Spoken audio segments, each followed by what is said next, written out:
Kaduda-duda raw ayon sa palasyo ang timing ng ulat ng Philippine Center for Investigative Journalism kaugnay sa yaman ng First Family.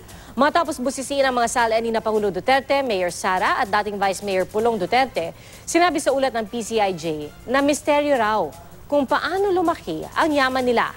Sagot naman ng Malacanang, walang bago sa ulat. Pero kahina-hinala raw ang timing ng paglabas nito. Public record naman daw ang salin ng mga Duterte na pwedeng suriin ng publiko, bagay na mismong ginawa ng PCIJ kaya nga inuusisa ang anito'y big spikes o malaking paglaki ng kanyang yaman. Hindi naman daw gagawa o pipirma ang Pangulo sa isang dokumentong naglalaman ng kamalian o nagtatanggal ng mga bagay na kailangan ideklara.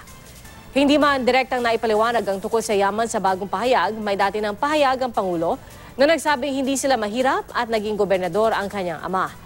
Sa isa pang ulat ng PCIJ, nabanggit naman ng law firm ni na Davao City Mayor Sara Duterte at ng asawa niyang si Mans Carpio na lumabas na hindi rehistrado sa Securities and Exchange Commission.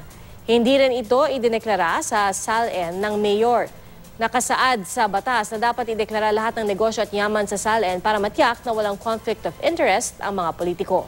Ipinunto rin ng PCIJ na lumabag daw sa local government code si Inday Sara nang hindi magbitiw sa law firm kahit pa alkalde na.